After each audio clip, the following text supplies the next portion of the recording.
para pemirsa di seluruh tanah air maupun yang berada di luar negeri, karena saya yakin juga kegiatan ini ditonton oleh masyarakat kita yang ada di luar negeri. Kali ini kita bertemu kembali dalam acara Presiden Prabowo Menjawab, dan ini merupakan kegiatan kedua yang dilakukan oleh Presiden Prabowo. Dan kali ini kita sudah bersama dengan Presiden Prabowo bersama 6 orang yang diundang untuk berdiskusi dan bertanya jawab dengan Bapak Presiden. Terima kasih Pak Presiden sudah menerima kami di sini. Beberapa expert yang mungkin bisa dikatakan ini par excellence Pak Presiden. Jadi orang yang termasuk yang paling top di bidang masing-masing. Dan terima kasih banyak Pak Presiden sudah menerima kami di sini untuk melaksanakan diskusi dan tanya jawab lah dengan Presiden. Dan mungkin karena ini orang-orang par excellence, mereka mungkin kan mewakili keingintahuan paling dalam dari masyarakat Indonesia. Dan menggalinya juga mungkin agak dalam Pak Presiden. Jadi siap-siap juga Pak Presiden kayaknya ditanya oleh mereka. Mungkin nanti akan saya perkenalkan masing-masing kepada pemirsa yang di rumah. Kalau Pak Presiden mungkin sudah familiar dengan tamu-tamu yang ada di meja bundar ini. Oh ya, meja bundar ini meja bersejarah ini. Karena banyak sekali keputusan strategis di Republik yang lahir dari meja ini. Di sebelah kanan Pak Presiden ada Mbak Eno, nama lengkapnya Mbak Retno Pinasti, pernah menjadi jurnalis Voice of America, ya. Kemudian sekarang menjadi Pemret di Liputan 6. SCTV dan Indosiar. Nah, Pemret di SCTV dan Indosiar. Mbak Reno udah beberapa kali ke sini ya. Ini bukan kali pertama. Ya, untuk tanya jawab dan diskusi dengan Presiden bukan kali pertama. Iya. Terima kasih. Di sebelah Mbak Reno ada, kita manggilnya Bang Celi, Bang Rizal Malarangeng. Jadi dulu Pak, waktu saya masih awal-awal lulus itu, berapa kali hadir ke acaranya Pak Billy Dahl, Indonesianis dari Ohio. Jadi kalau kita iseng-iseng nanya, siapa murid beliau paling pintar? Jawabannya nggak pernah geser Pak. Rizal Malarangeng. Jadi kalau kita sodorkan nama lain, nggak, tetap Rizal Malarangeng. Kemana sekarang? Masih di Columbus, masih sehat, 86 tahun. 86. Iowa ya? Ohio State. Columbus, Ohio State University. Tempatnya JD Vance. JD Vance. Oh iya. Benar. Wakil Presiden. Oh iya. JD Vance. Dia orang Kentucky tapi sekolah di Columbus, Ohio. Kan tetanggaan. Oh, di Ohio Buckeyes. Ohio State University. Ohio State University, the largest state university in the Oh iya, US. Ohio State. Ohio State. Dan berikutnya, wah ini pendidikannya agak ngeri-ngeri sedap. Bang Bosman Mardiguwowi. Ternyata kuliahnya criminal mind, Pak. Oh ya? Kita harus hati-hati. Di mana? Di mana sekolah? San Francisco State. San Francisco State. Iya. Kriminologi. Criminal mind. Lebih advance lagi, criminal mind forensic investigator. Oke. Itu apa ya? Psychology. Applied psychology. Oh, applied psychology. Jadi faculty of psychology kalau dia. Betul. Tadi saya bercanda sama beliau. San Francisco. Saya bercanda sama beliau. Penting, harusnya di KPK dia. Iya. Penting kuliah. Saya pikir Harus jadi konsultan khusus presiden nih. Nah, Yang aku heran, orang sudah kaya raya masih mau nyuri, itu heran saya. Jadi dia harus jelaskan. Harus dicek tuh mainnya kriminalnya seperti apa itu. Nggak tahu.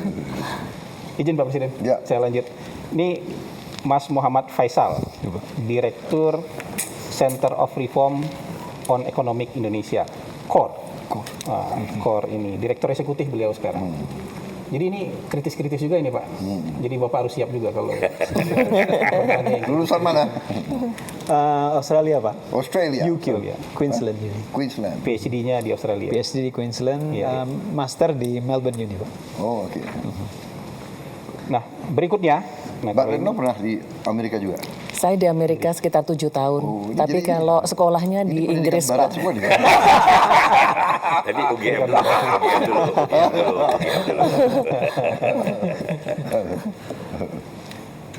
Pak Presiden, kalau ini pasti sudah sering lihat, tapi pemirsa, saya sebutkan aja ini Mbak Najwa Shihab. Sudah sering juga pasti ke sini, ya, berdiskusi sampai malam dengan Pak Presiden. Tapi walaupun sering ke sini, pertanyaannya katanya tetap tajam-tajam, Pak. Jadi nggak mau kendor. Sekolahnya di mana? Saya S1 UI, Pak. S2 saya di Melbourne Law School. Oh, mau Melbourne Law School. Jadi, Orang hukum. Dan terakhir, Produk asing. mantan Menteri Keuangan dan mantan Kepala BKPN, Bang Dede Khatib Basri. Sekarang lagi di Harvard, Bang ya? Iya. Sekarang lagi ngajar di Harvard. Ya mungkin nanti akan. PhD-nya di mana, Pak? Saya dari Australian National University. ANU. Oke. Jadi inilah Pak, orang-orang yang akan berdiskusi dengan Bapak, bertanya segala macam hal, mungkin dari yang paling ringan dan sampai paling berat. Tapi Pak, saya juga pengen bertanya sama Bapak sebagai pembuka nanti, supaya saya nggak kehilangan kesempatan bertanya juga Pak. Saya pengen terima sama Bapak. Nah, kalau saya pantau-pantau Pak, Bapak kan sudah bicara soal ketahanan pangan, ketahanan energi itu lebih dari 20 tahun. Dan pas perang seperti ini rasanya dapat relevansinya. Kalau dulu kan kayak masuk kuping kanan, keluar kuping kiri aja kita ketika bicara ketahanan pangan dan ketahanan energi. Dan ini juga pengakuan dosa Pak, mohon maaf Pak. Saya 2019 ikut bully Bapak dulu Pak, waktu Bapak bicara kita harus siap perang, dunia bakal perang. 2019 ya? Iya Bapak bicara itu. Oh, you di Fiak sana ya? Iya. Jadi saya pengakuan dosa dan kayak tidak percaya, tapi ternyata 2022 ada perang, 2023 ada perang, 2025 ada perang, sekarang 2026 ada perang yang jauh lebih besar lagi. Nah, pertanyaannya, Bapak bicara dan berpikir soal ketahanan pangan, ketahanan energi itu karena memang memprediksi perang atau karena memang mazhabnya mazhab nasionalis gitu? Jadi lebih Enggak, kemana saya kira mazhabnya mazhab akal sehat, common sense and reality. Ya. Jadi saya tuh berpikir selalu mencari the basics, mencari esensi dari masalah. Itu nah, esensi kita bernegara, esensi kita hidup beradab, ya, peradaban manusia, human civilization. Pertama itu kan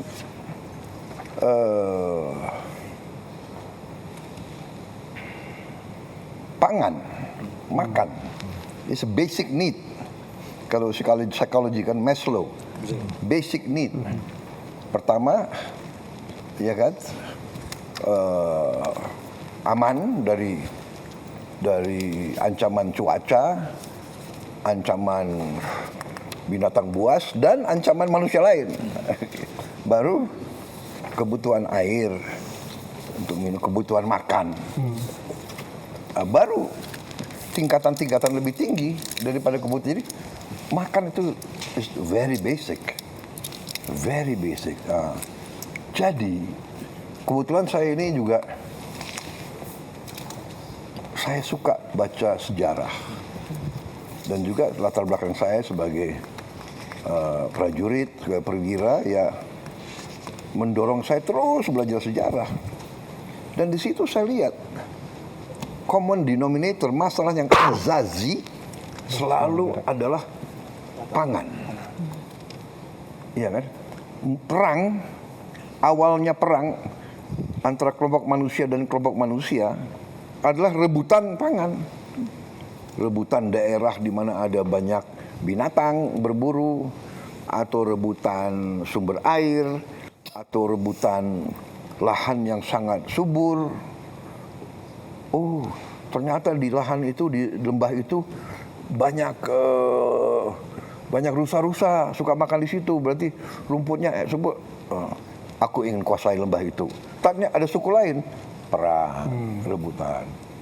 Jadi itu yang mempengaruhi saya, sehingga saya lihat kalau kita ingin merdeka, kita harus jamin sumber pangan. Itu juga yang disampaikan oleh Bung Karno kan. Bung Karno begitu dia mimpin Indonesia baru merdeka, yang dia urus sebetulnya ya pangan, pertanian. Dia yang bikin IPB, dia yang selalu ngomong the hungry stomach cannot wait. Iya betul. Iya kan? Jadi itu sebetulnya bukan ya itu. Jadi waktu itu saya berbeda pandangan dengan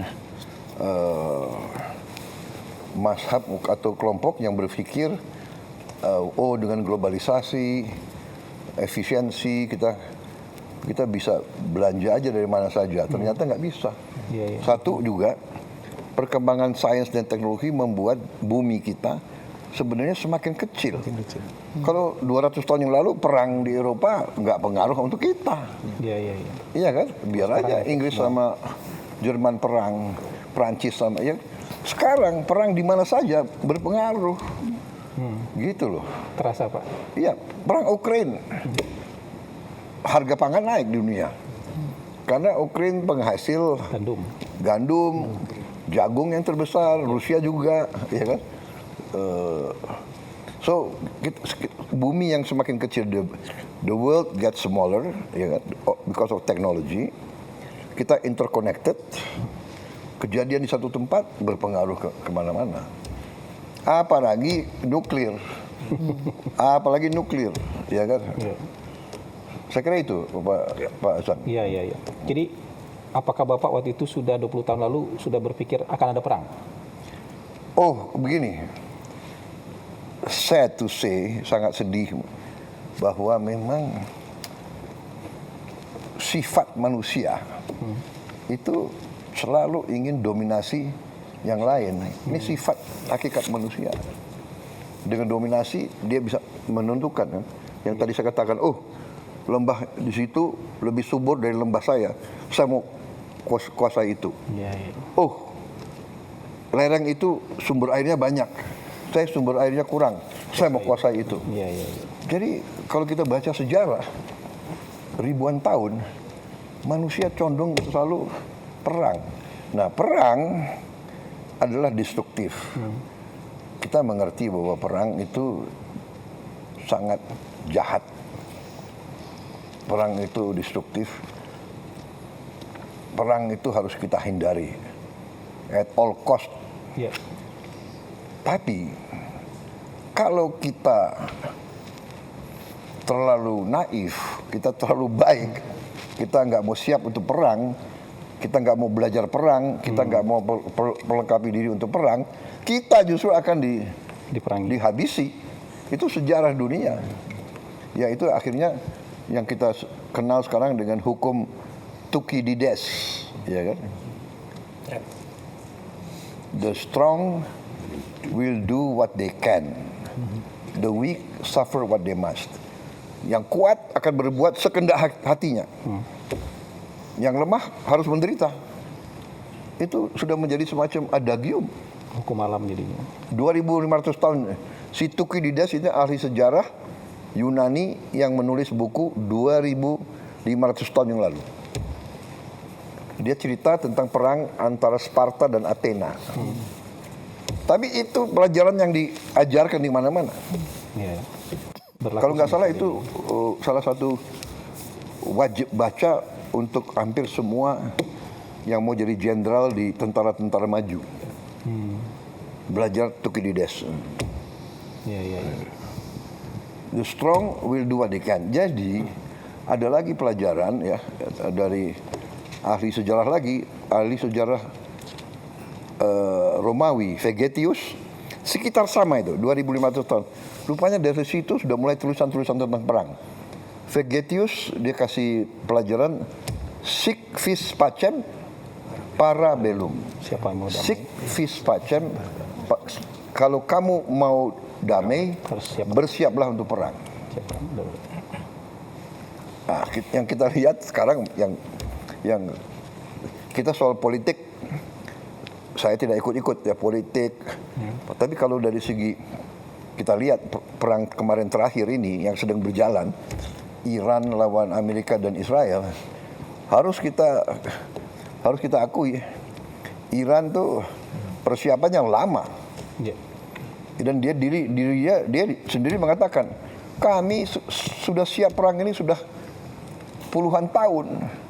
Dia kan dia di embargo ya, dia di 79. sanction berapa tahun itu? 79, 47 Hampir tahun. 79 kan mulainya. 47 tahun, Pak. 47 tahun. Iya. 40 tahun di embargo loh.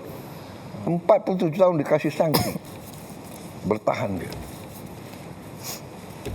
Ada banyak pro dan kontra tentang rezimnya dan sebagainya ya, tapi bahwa dia berani dan siap perang lawan kekuatan sangat besar. Iya, iya, iya.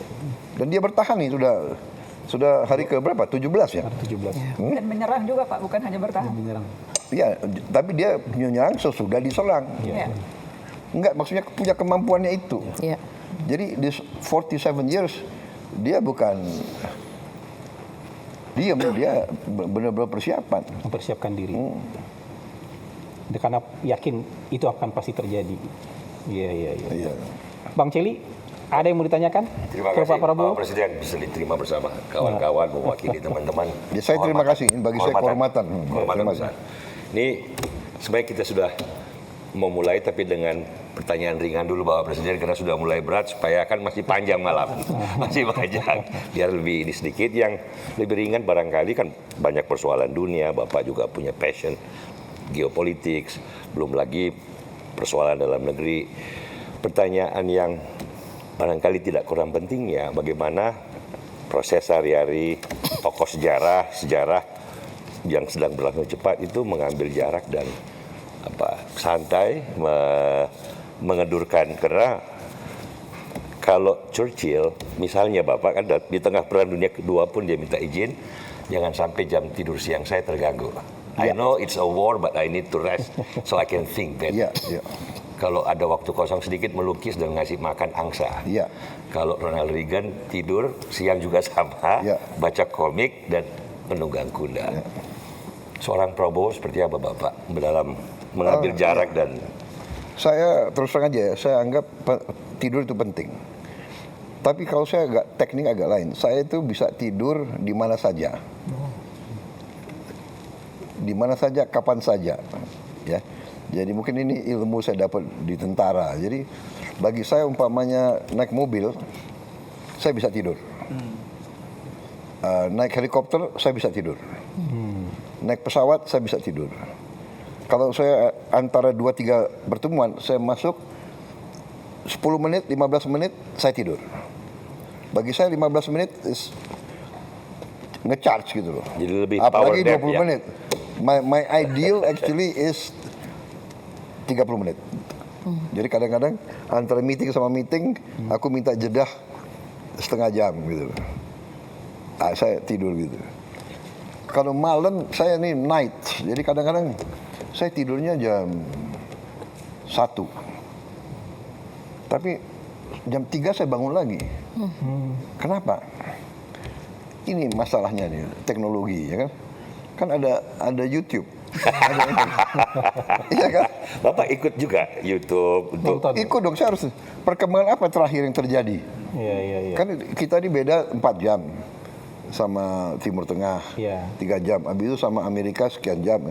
Jadi saya harus ikuti apa yang terjadi. Dan itulah mungkin yang membuat saya itu always a bit up to date. Iya, iya. Begitu. Jadi saya ingat waktu itu saya di Singapura. Shangri-La Dialogue. ya. Nah, karena saya punya kebiasaan jam 3 saya bangun, saya buka YouTube. Jam 3 di Singapura ya.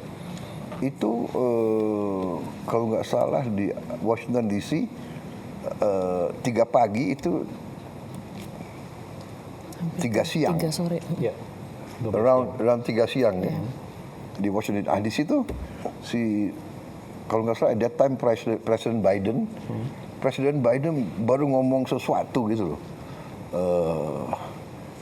Tentang kalau nggak salah Palestina atau apa.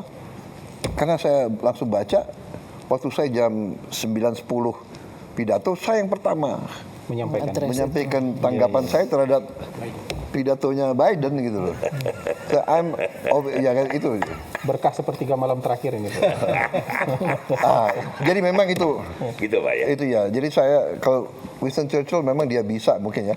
Karena tempo tahun 40-an, 50. Ya, betul, belum ada YouTube Pak. Iya, dan perkembangannya kan begitu. Iya. Tapi hebat dia memang benar. Saya kira benar. Jadi saya dulu waktu di tentara. Jadi begini, ada fenomena dan kita sering diejek oleh bangsa-bangsa lain, terutama bangsa Barat. Bangsa Barat, bangsa kulit putih, anggap orang Indonesia, orang pribumi itu pemalas. Ini ada tulisan-tulisan mereka. Waktu kami turne istilah mereka, turne ke desa-desa, kami selalu lihat pribumi itu tidur. Jam berapa dia turne? Dia turne jam 11, jam 12 siang. 12 siang, matahari di puncak. Siapa yang mau ke sawah ya, Pak? Ini bukan soal malas. Ini adalah kearifan dari nenek moyang kita. Kita diajarkan. Saya anak muda, saya di tentara diajarkan. Jam 12 berhenti kegiatan. Kita di tentara jam 12 berhenti kegiatan. Jam 11 kadang-kadang di semua asrama itu bendera hitam keluar.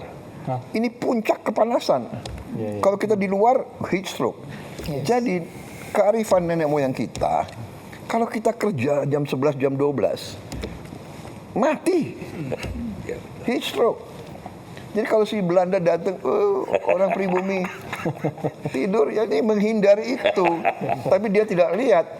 Si pribumi itu jam 4 bangun, dia sudah kerja di sawah jam 5 pagi. Betul. Kan begitu. Baru istrinya bawa makan tuh jam 9, jam 10. Baru kembali, ya dia memang tidur siang. Tidur siang itu survival instinct. Strategi kebudayaan. Iya. Survival instinct. Saya pernah kedatangan seorang, waktu saya udah keluar dari tentara, saya masuk bisnis, saya kedatangan ini. Seorang, nggak tahu orang Inggris, banker, beautiful suit, you know. Datang di kantor saya, dia bikin joke. Dia bikin joke terhadap orang Indonesia. Ya, I don't know. I think you Indonesians, your hobby is sleeping. Dia bilang. Aku untung udah pensiun kan. Apa dasarnya? Dia bilang, you know, every time I see my driver, he's always asleep in the car. Dalam hati saya bilang, baru saya jawab, do you know, have you asked your driver where he lives? Do you know some of them live in Sukabumi? To go to Jakarta, he wake up 3 o'clock in the morning, take a bus. The bus is 3 hours. To get to your house at 7 o'clock or 8 o'clock. Jadi dia nggak tahu kenapa. Survival instinct juga. Yang penting waktu when he drive for you, he's not sleeping, right? Jadi orang itu pinter. Ada kesempatan saya istirahat. Loh ini loh. Ya ini kadang-kadang dia nggak. Itu salah kalau cultural apa ya? Cultural arrogance. Adaptation kan. You live, everything is air conditioned, air conditioned car, air conditioned office, air conditioned hotel. Ya inilah. Jadi tapi tidur sangat penting.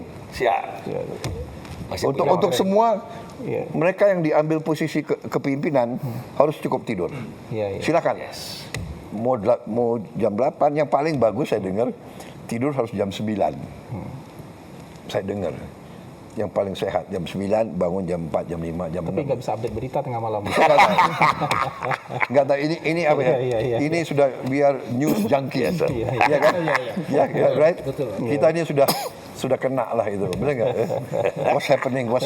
Katanya anak-anak muda sekarang Ya kan terlalu tergantung gadget ya. Iya, betul. Sangat tergantung. Dan harus karena katanya ada detox gadget katanya. Iya. Ya. Ada Masuk ke penelitiannya, Pak. masuk kemana nggak boleh bawa gadget. Nggak boleh. Penelitiannya adalah misalnya di Amerika, Eropa sekarang rata-rata 8 jam sehari mereka di exposed to Ke gadget. 8 hours a day. That's a long time in your life. 8 hours, iya. Saya kalau lihat, even itu saya punya staff lagi duduk,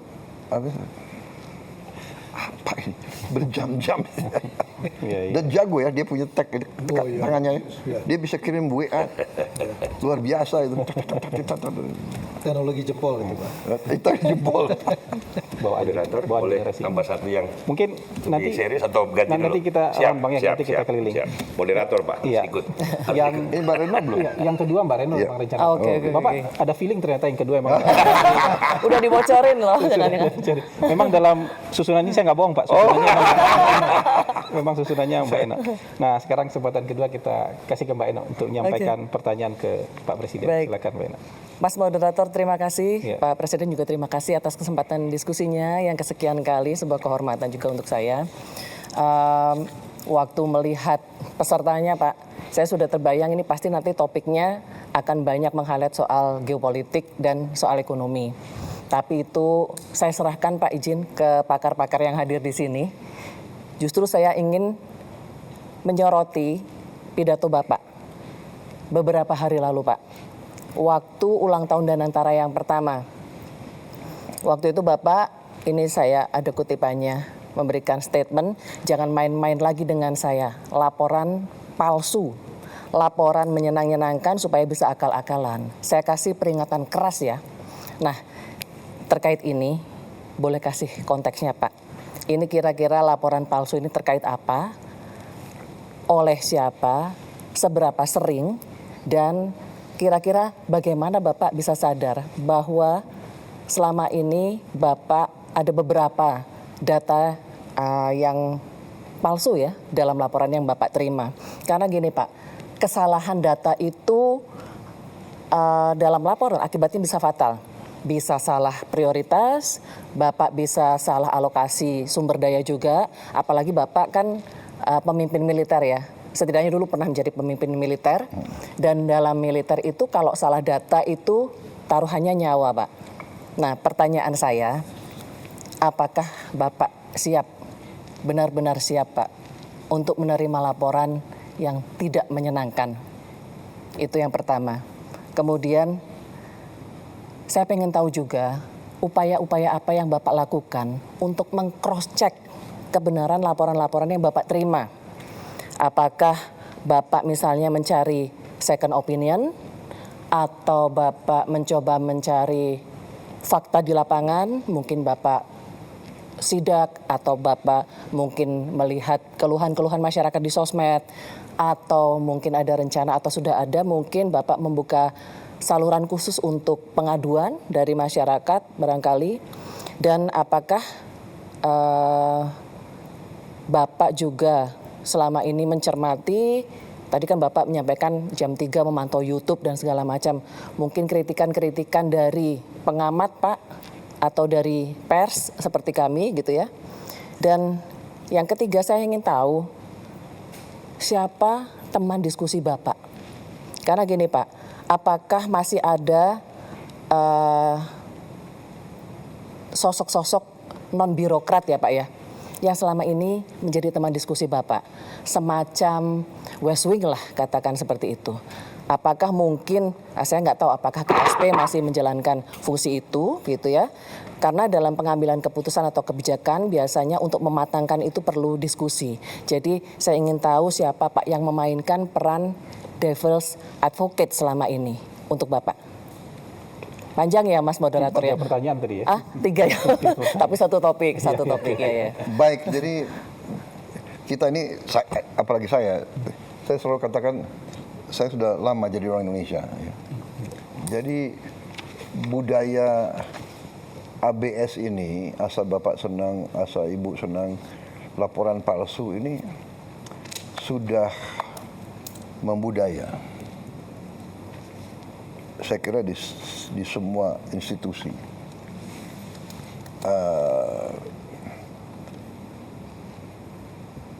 this is part of our problem. Ya, benar.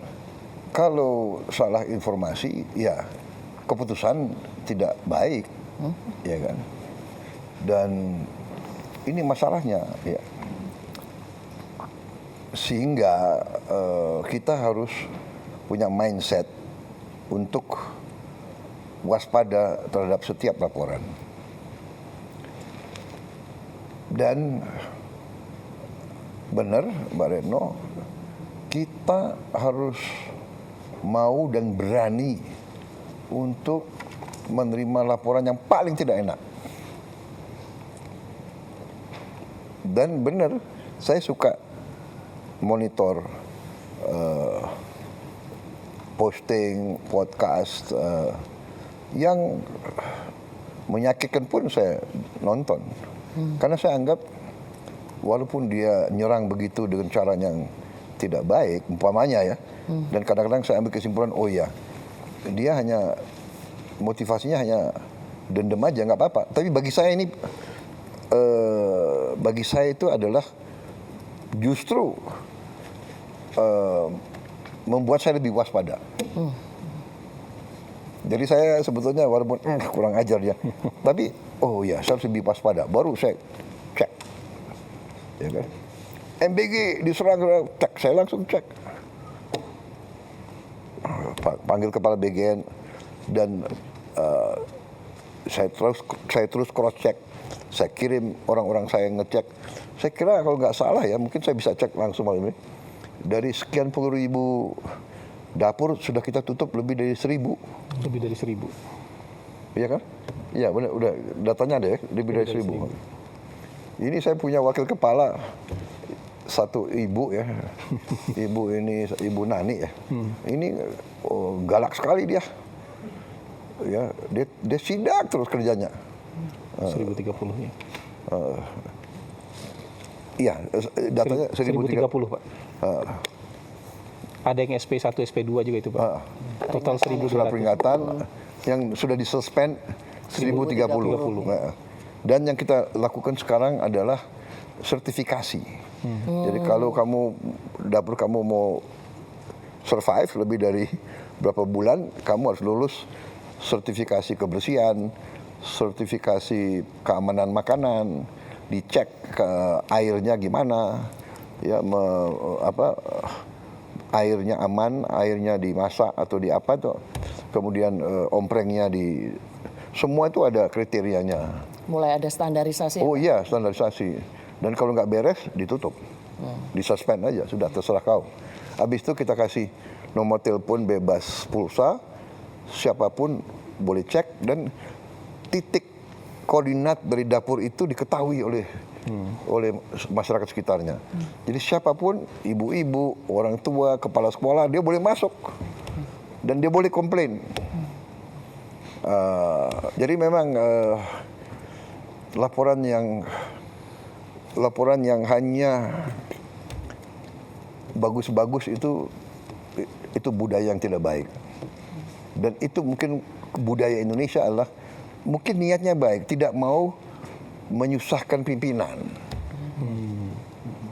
Mungkin ya niatnya baik.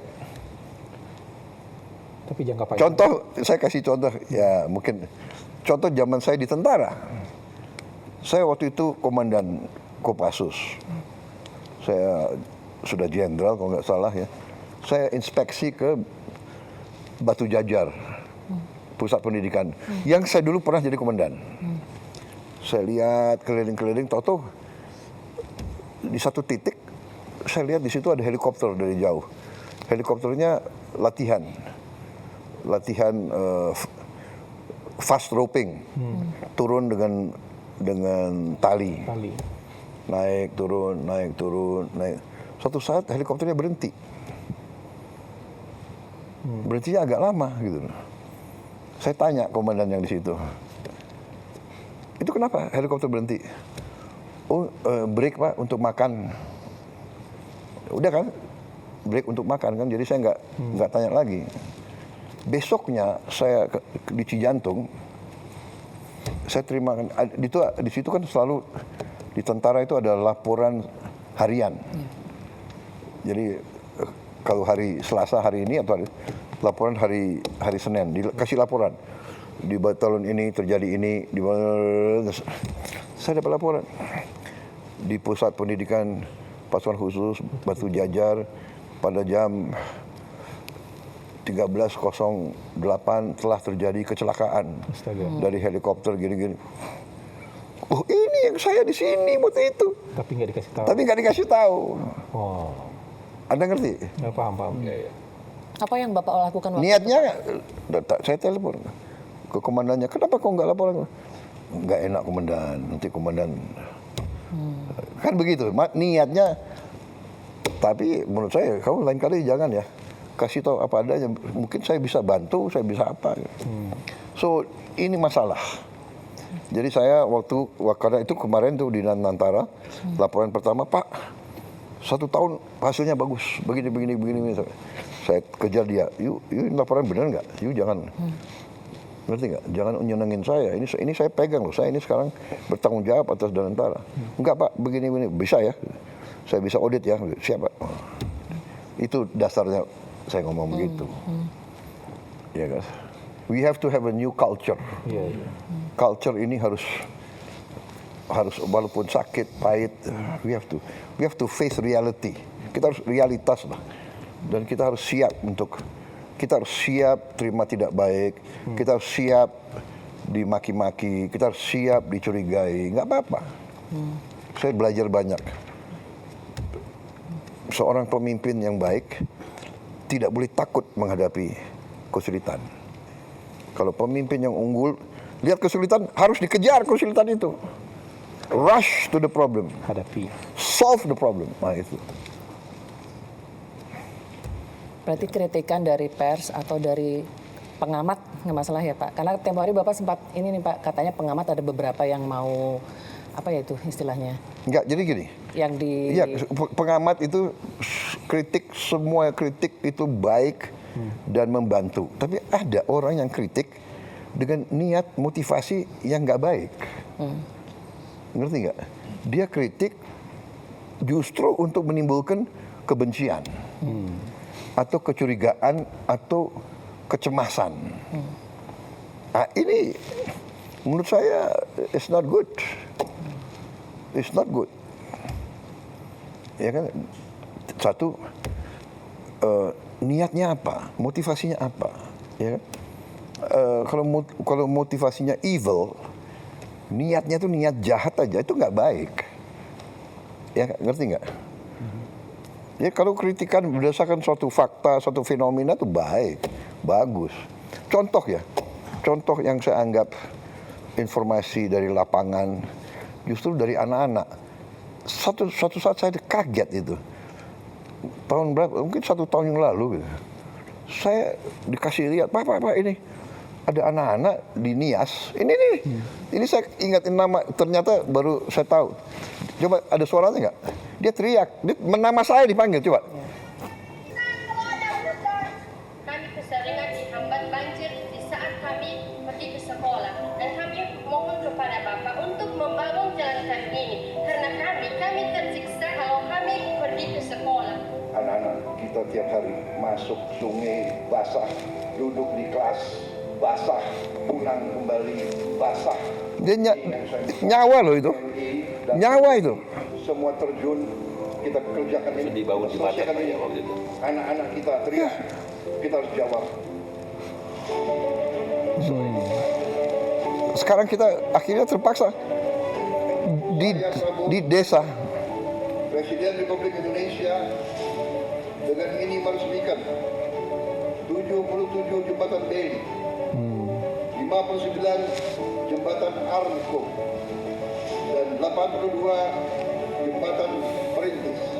Terima kasih atas semua bantuan. Orang yang sama. Ada sama. 1 tahun kemudian itu. Sekarang Ini viral kami ini, tidak Pak. ulang lagi dan tidak membuka sekolah lagi kalau kami pergi ke sekolah. Sekarang saya tidur lebih lega karena anak-anak di desa-desa terpencil tidak perlu lagi menyeberangi sungai dengan keadaan bahaya terhadap keselamatannya. Ya misa namanya. saya tanya Yamisa ini, anaknya berani ya, polos gitu. Tapi minta tambah lagi kan Pak dia? Nggak cukup ada jembatan katanya. Oh, ya minta lagi dia bilang. Dia minta MBG. Desa kami belum dapat MBG, kebayangkan tuh. Tapi saya berani. Berapa jembatan? Dan yang saya sedih ya, Puluhan. kalau you dengar itu, saya bilang, Yamisa kelas berapa? Sekarang saya kelas 12. SMA. Kamu mau kemana nanti? Orang tua kami miskin. Saya ingin belajar, tapi orang tua kami miskin. Tidak mampu Bapak. Saya udah perintahkan apapun terjadi, kasih beasiswa sekolahkan anak itu. Iya kan? Iya. Karena saya ini punya filosofi hidup dari dulu. Kalau Anda bisa bantu banyak orang, bantu banyak orang. Kalau tidak bisa bantu banyak orang, bantu beberapa orang. Kalau tidak bisa bantu berapa orang, bantu satu orang. Kalau satu orang pun Anda tidak bisa bantu, jangan bikin susah orang lain. Penting. That's my philosophy. Iya. Jangan bikin Saya susah ajarin orang semua. lain. Saya ajarin semua. Lingkungan saya. Kalau kamu lihat ada orang sulit, berhenti. Apa yang kau bisa bantu?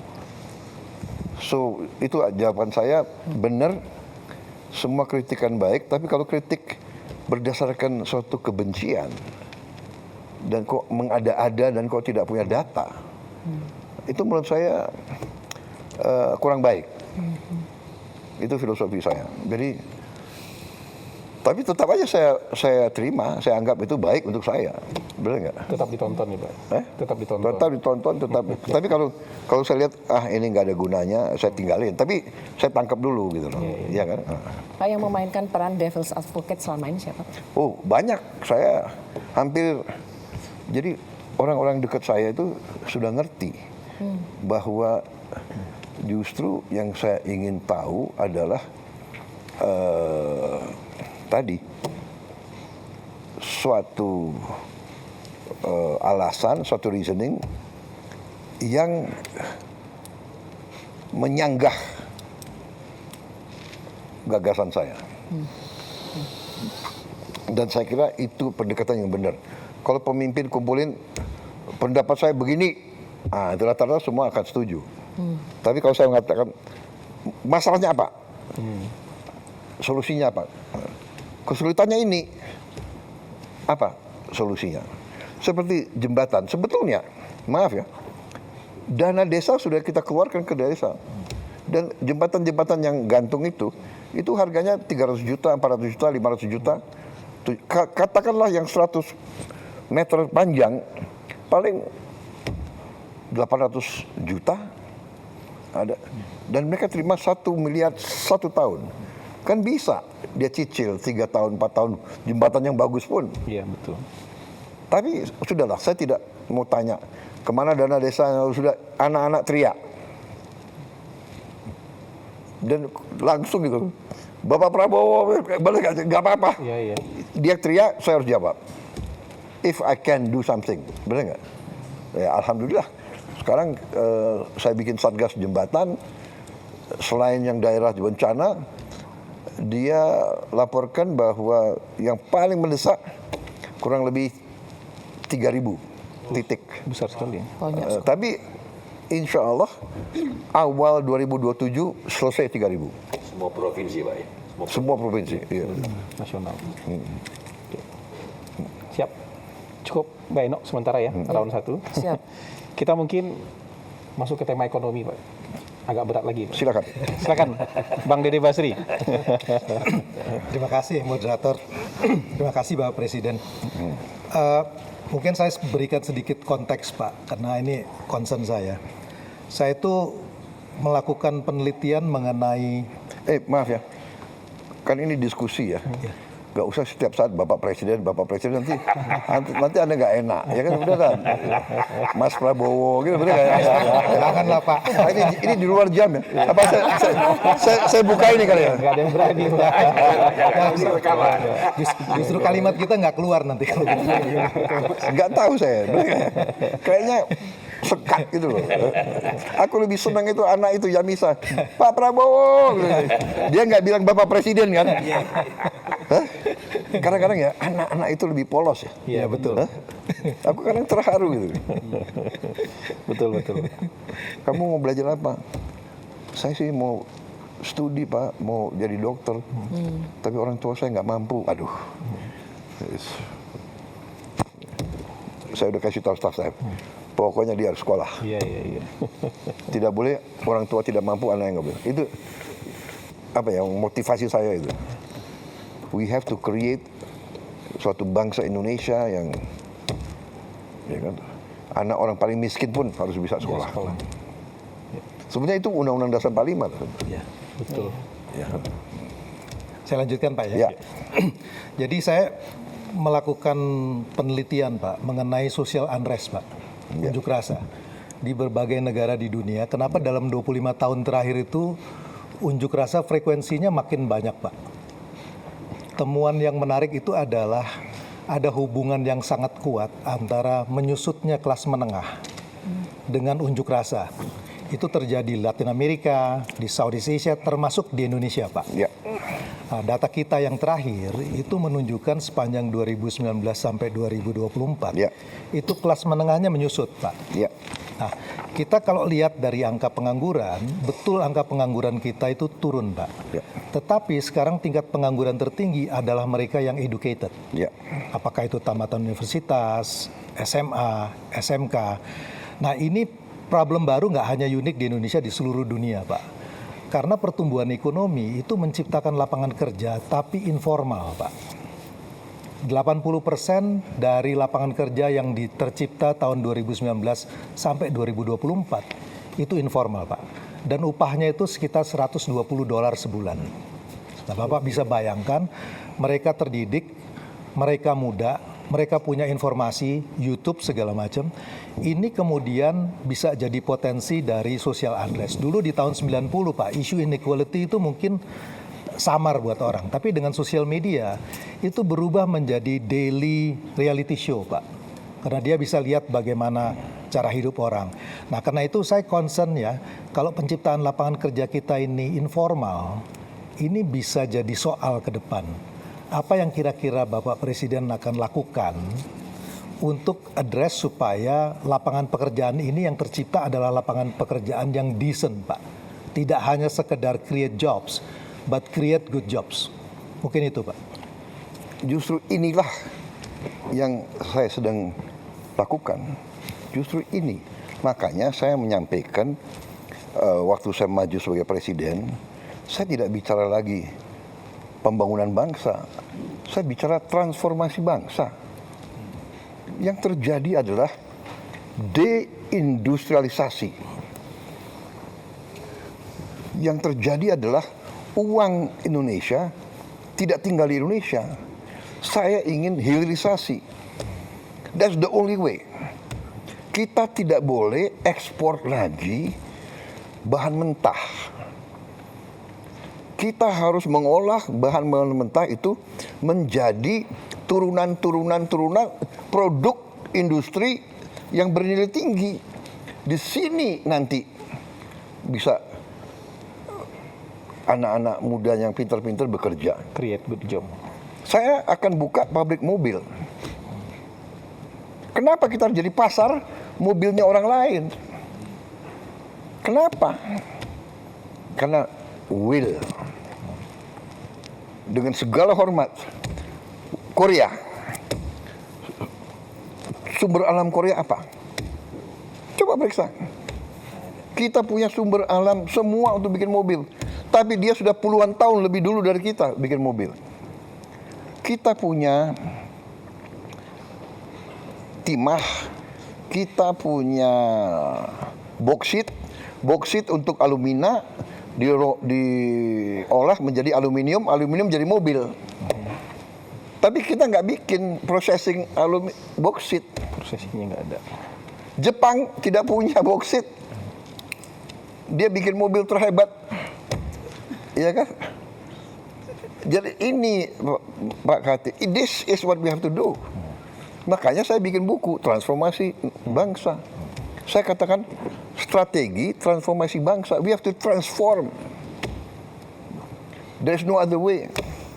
Untuk kita industrialisasi, kita harus melakukan ratusan pabrik. Itu yang kita sebut pohon industri. Dan kita sudah map out. We have a plan actually.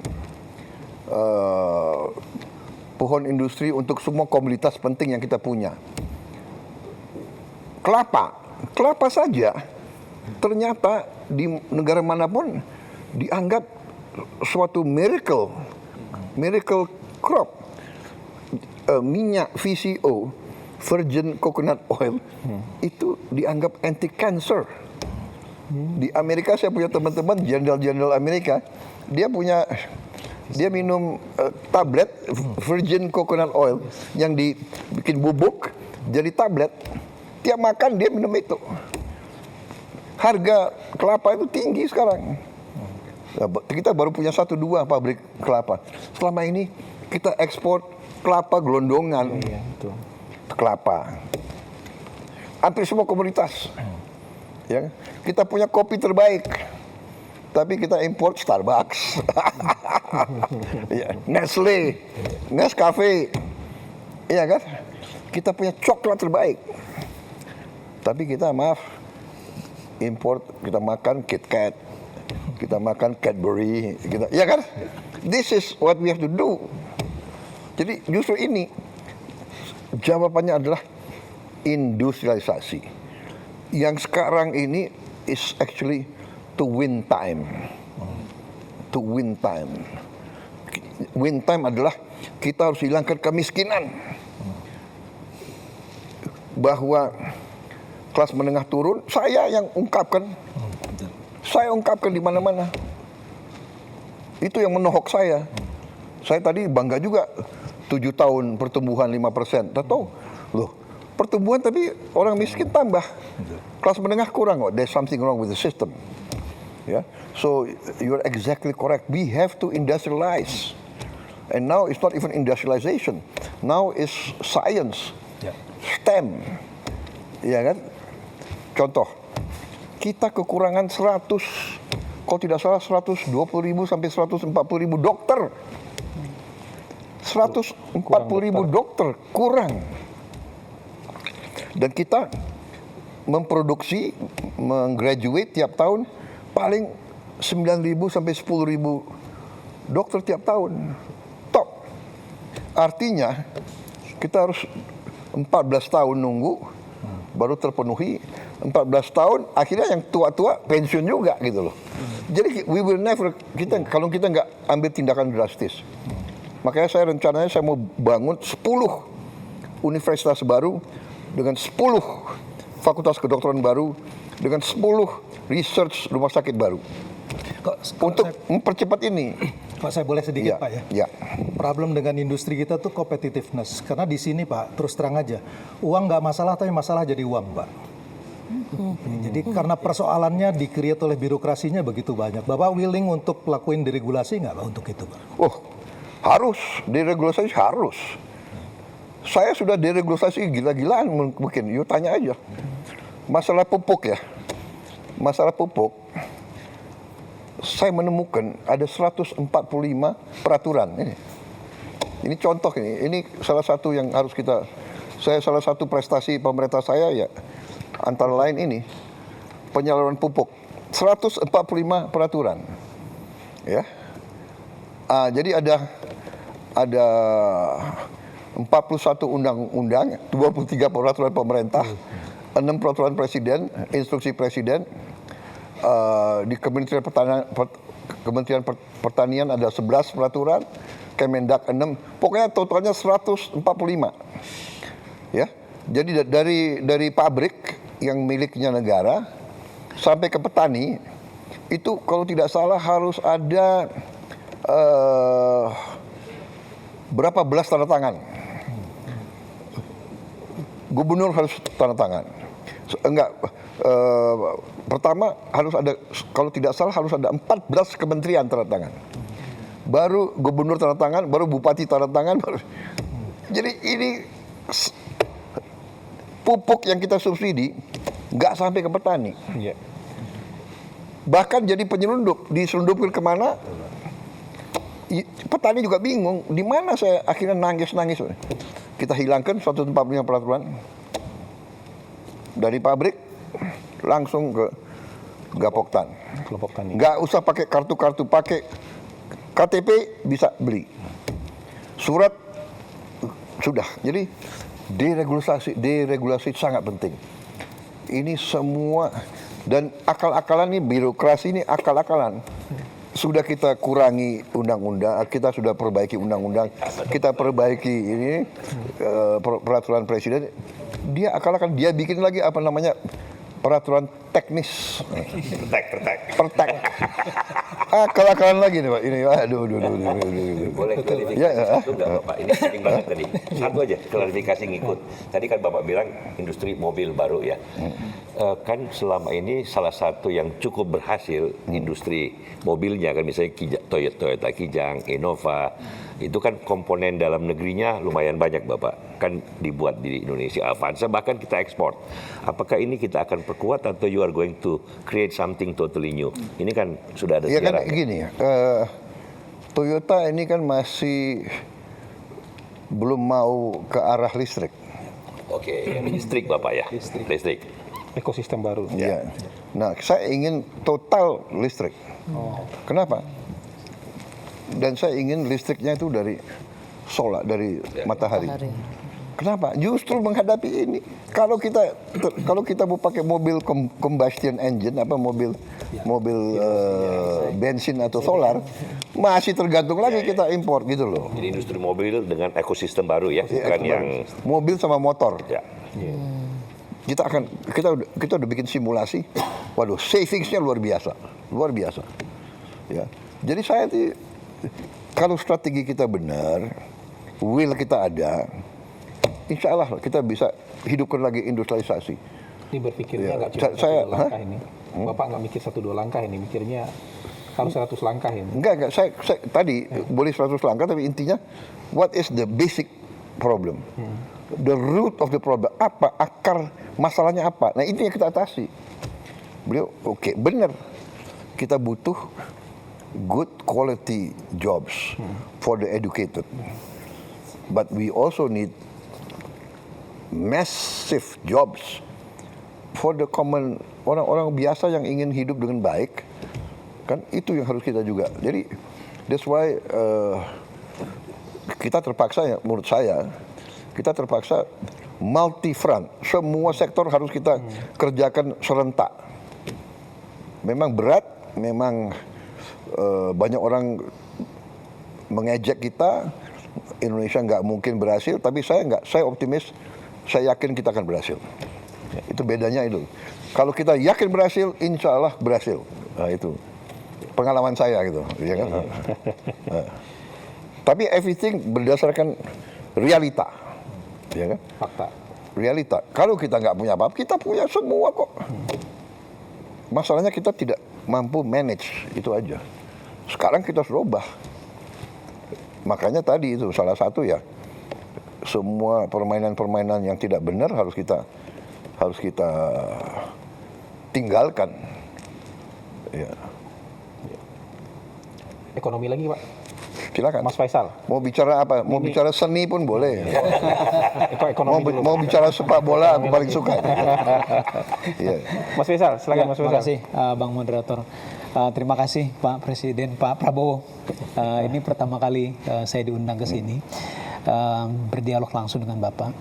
Sebetulnya tadi ketika Pak Prabowo menyebut masalah industrialisasi dan hilirisasi, sebetulnya saya mau bertanya soal itu karena kami di KOR banyak sekali melakukan kajian kaitannya dengan industri, termasuk EV tadi dan juga ke daerah-daerah smelter, Pak.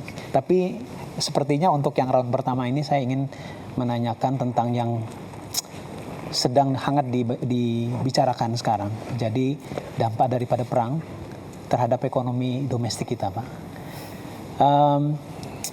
Kita tahu harga minyaknya kan sudah sempat beberapa kali menyentuh $100 per barel. Rupiah juga sudah sempat menyentuh 17.000 per US dollar.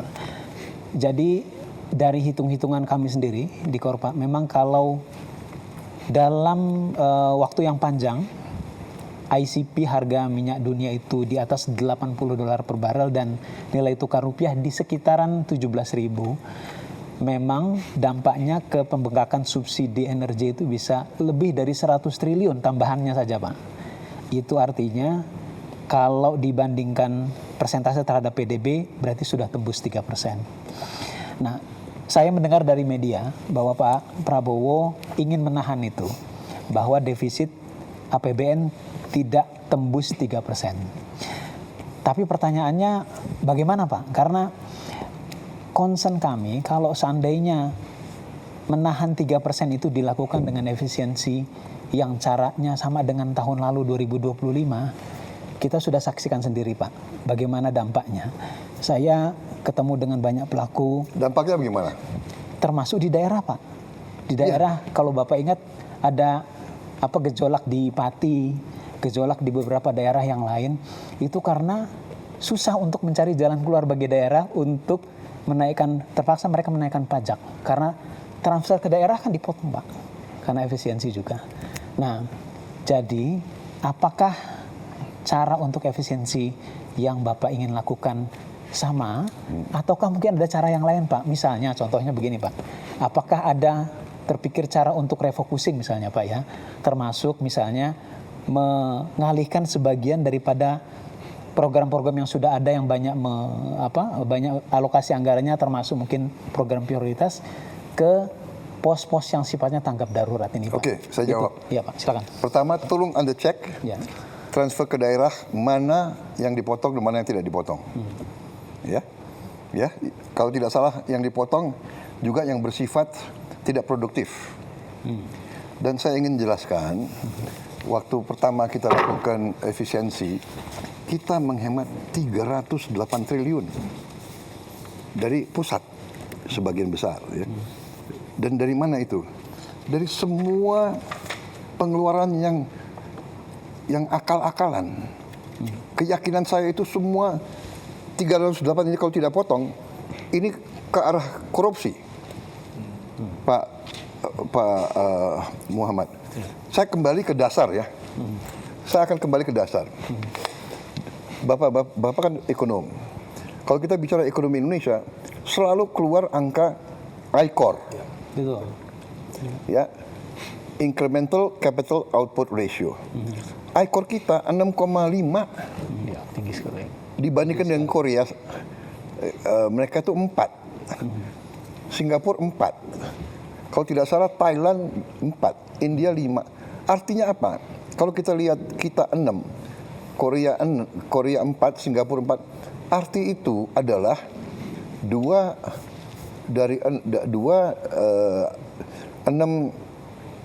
per 6 kan 2/3. Ya.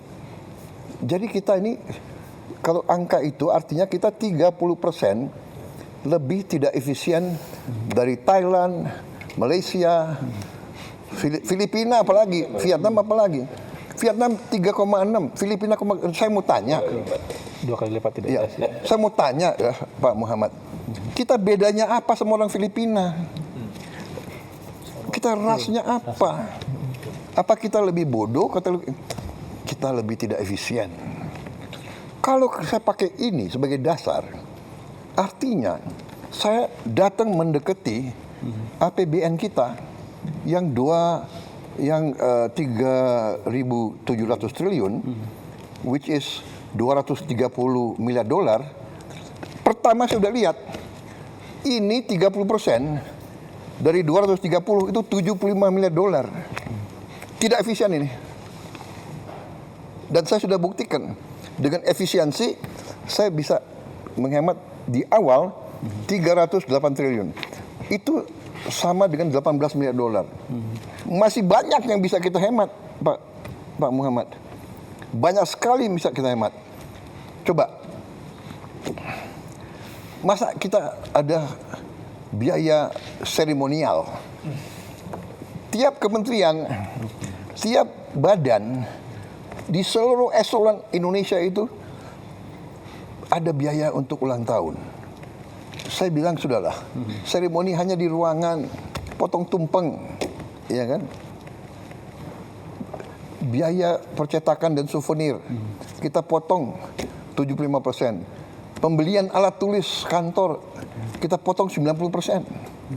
Tiap kantor selalu beli alat tulis, beli buku, komputer hampir tiap tahun. Sewa gedung, peralatan, rapat seminar sejenis. Sudah ada kantor kementerian, semua pejabat maunya rapat di luar daerah, Luar kota. Betul. di luar kota. Ada yang mau di Bali, ada yang mau kajian-kajian. Saya analisa, saya bilang masalahnya sudah jelas kok, masalah kemiskinan, kesenjangan, lapangan kerja, iya kan? Jembatan anak itu teriak, Pak Prabowo, tiap hari kami basah.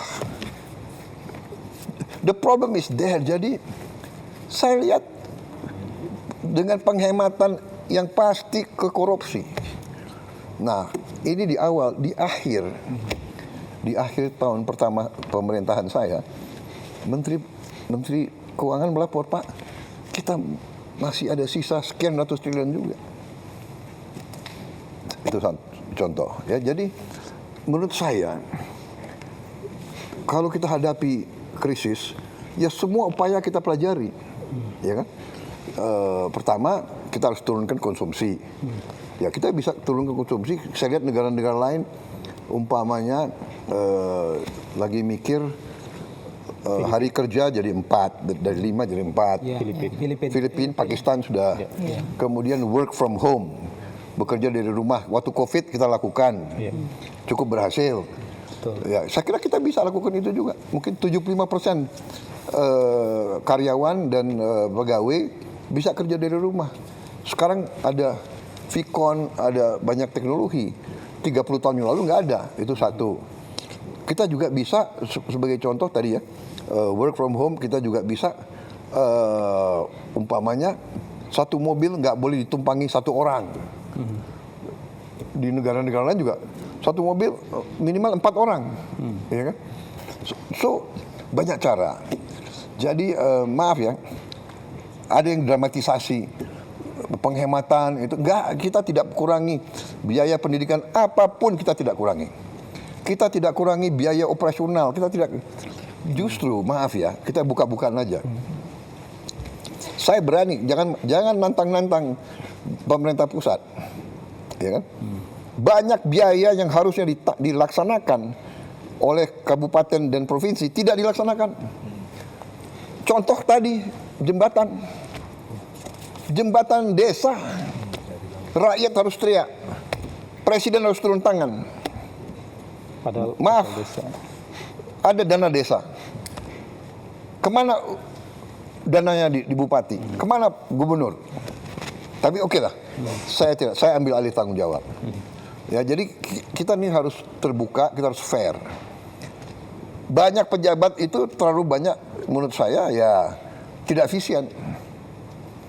Anda lihat sendiri, kita buka-bukaan ya. Ada kabupaten, apa kabupatennya? Pemerintah daerah, dia beli mobil dinas gubernur berapa? 8M. Ya, provinsi. Ya, ada tuh provinsi. Provinsi. Kaltim. Gubernur. Saya presiden di Republik Indonesia, saya pakai mobil mau buatan Indonesia. Iya kan? Harganya 700 juta itu.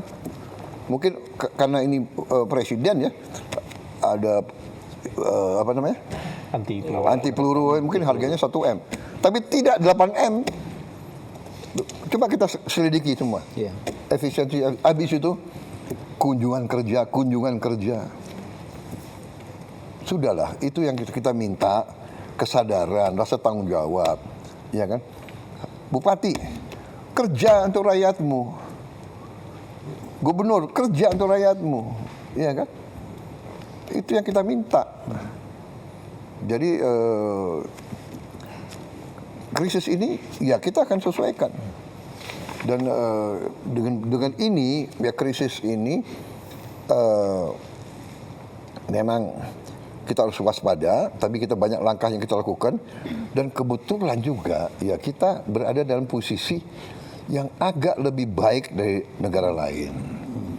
Satu, kita sudah kontrak ya. Untuk tahun ini kan kita sudah punya kontrak-kontrak. Dan sebagian kontrak-kontrak itu justru bukan dari daerah situ. Kita dari Afrika, kita juga dari Amerika. Ya, harga itu kita ambil rata-rata 1 tahun. Ya. Tapi benar, kalau perang ini berjalan lama dan harga di atas 100, kita harus benar-benar lakukan langkah-langkah. Tapi ini juga akan mempercepat strategi kita. Dari awal strategi saya, swasembada pangan, swasembada energi, swasembada air. Air kita cukup, alhamdulillah. Banyak negara di Teluk itu Air aja nggak ada. Ya. air aja nggak ada. Ya, Saudi Arabia tidak punya air. Dia hidup dari desalinasi. Air laut. Dari instalasi desalinasi harganya 1 miliar satu. Dia punya nggak tahu 7, 8, 10 saya tidak tahu. Tapi kalau musuh dia lawan dia Ngebom. menghancurkan itu 7, 8 dia very bad trouble. Bahrain, Qatar, UAE sama juga. Tidak ada air. Even Iran air susah. Kita tinggal air kita manage. Kadang-kadang kelebihan air. Iya kan? Karena kita tidak mau kita sebetulnya ya sudah ribuan tahun tahu kok kalau hujan pasti banjir. Iya, iya.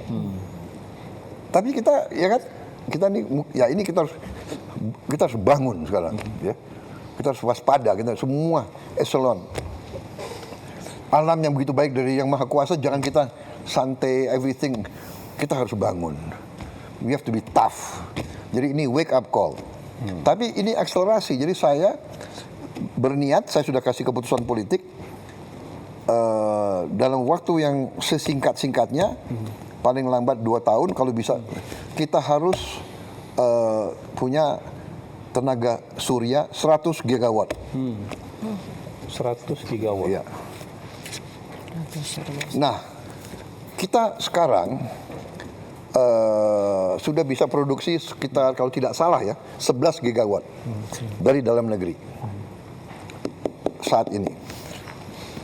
Kita masih punya pembangkit listrik tenaga diesel sebesar 13 gigawatt. Jadi ini harus kita tutup. Tidak boleh lagi ada listrik dari diesel, terlalu mahal. Jadi saya kira dalam waktu dekat 13 gigawatt bisa kita adakan. Jadi very soon kita tidak akan pakai diesel, solar untuk listrik. Itu penghematan kita pertama. Tapi the whole plan is semua motor kita akan kita konversi menjadi motor listrik. Semua mobil, semua truk, semua traktor harus tenaga listrik. Jadi nanti orang kaya yang punya Lamborghini, Ferrari, silakan lo pakai bensin, lo bayar aja harga dunia. Mau $200, ya kan? Terus lo orang kaya kok. Yang lain kita sudah bikin simulasi. Ternyata yang naik motor, kalau dia pakai listrik, pengeluarannya tinggal 20%, 1/5. Jadi this is our game changer. Ini game changer.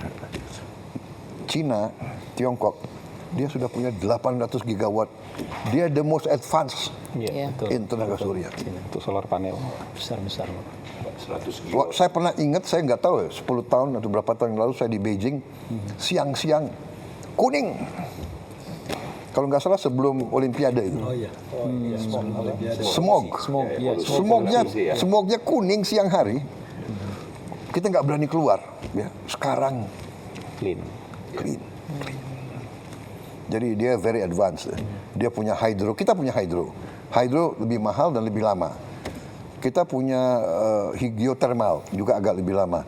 Kita punya kita bisa mini hydro agak lumayan, mini hydro. Tapi kita punya, kalau tenaga surya itu bisa cepat, dan yang kita punya keunggulan, maaf, saya diejek kan, ini presiden sawit. Ya, saya bangga, saya jadi presiden negara yang penghasil kelapa sawit terbesar. Dari kelapa sawit, kita bisa menghasilkan solar. Bensin juga bisa. Dari kelapa sawit bisa bensin juga. Aftur juga bisa. Aftur dari kelapa sawit. Jadi we are in a better position than many countries. Tapi benar, 1 tahun ini kita harus benar-benar waspada. Ya, mau tidak mau kita harus semua merasakan, kita kurangi konsumsi BBM. Nah, tapi ya kita harus siap kemungkinan paling jelek karena ya Iran kan dia mau bela diri. Cara dia bela diri ya dia harus tutup Hormuz, iya kan? Dan dia harus membuat istilahnya negara yang nyerang dia menyesal. Dan target dia ya, BBM crude oil $200. Dia ngomong begitu kok. Tapi sekarang berkisar naik turun ya. 100, 110, 112. Karena juga masih banyak sumber lain gitu. Ya kan, masih. Tapi still bagi kita berat kalau memang benar. Kalau di atas, kalau pakar-pakar yang tim saya mengatakan kalau di atas 90, 95 itu berat bagi kita. Ya. Kan sudah 3 perang teluk Pak. Yang pertama, kedua kan yang 91 dan 2003. Nggak terlalu berdampak. Yang paling berdampak embargo OPEC Pak, 73 ke 74. 3 kali lipat dalam setahun, 300%. Dan itu long lasting. Kita dapat bonansa kan net ekspor. Dan ingat ya, kita punya batu bara yang masih banyak. Batu bara untuk listrik itu paling murah sebetulnya. Batu bara lebih murah dari, tapi tenaga surya. Lingkungan buruk Pak. Hah? Batu bara secara lingkungan buruk. Lingkungan buruk. Tapi namanya krisis kan. Ya. Mbak Nana kayaknya giliran mau nanya. Silakan. Udah langsung nyambar itu. Iya, sebetulnya saya masih ingin menyambung dari Bang Faisal, tapi saya pindah haluan dulu Pak. Baru kemudian nanti mungkin kita bisa kembali. Bukan ekonomi, tapi isu yang juga luar biasa penting Pak. Aktivis kontras Pak. Bernama Andri Yunus, disiram air keras, mengalami luka serius, luka bakar hampir 20%, kornea matanya sebelah kanan juga rusak. Kapolri sudah mengatakan mendapatkan instruksi langsung dari Pak Presiden untuk mengusut kasus ini, dan saya juga ingin mengutip Menteri Koordinator Hukum, Menteri Bapak Pak Yusril, Komnas HAM, Komisi 3 DPR, semuanya menilai ini bukan sekedar tindak kriminal Pak Presiden, tetapi ini serangan terhadap demokrasi, serangan terhadap pembela HAM. Saya ingin tahu posisi Bapak, apakah setuju dengan penilaian itu Pak? Ya pastilah, ini terorisme, iya kan? Tindakan biadab harus kita kejar, harus kita usut. Harus kita usut. Sampai ke bukan hanya pelaku lapangan, tapi apakah siapa yang nyuruh, siapa yang nyuruh, siapa yang bayar. Termasuk apabila ternyata yang melakukan itu aparat negara, Pak? Ya jelas dong. Yang berseragam? Tidak akan dilindungi, tidak akan ada impunitas? Tidak akan. Bapak menjamin itu, Pak? Saya menjamin. Tapi sebaliknya, kalau ini provokator, yang bukan dari pemerintah, bukan dari aparat, jelas kita harus usut kok. Ya. Pola yang terjadi selama ini, kasus-kasus teror itu berulang dan tidak pernah terungkap sampai yang memberikan perintah, sebatas di pelaku lapangan. Spesifik Pak, saya mau menyebutkan, ini yang terjadi selama setahun terakhir Pak.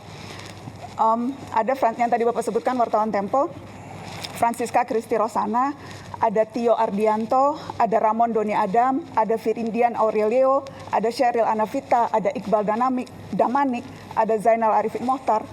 Latar belakang mereka Pak Presiden semuanya beragam, tetapi kesamaannya adalah semuanya kritis menyampaikan pandangan di muka publik. Apakah Bapak bisa memahami ada kekhawatiran yang muncul bahwa ruang aman untuk bersuara menjadi semakin menyempit, Pak?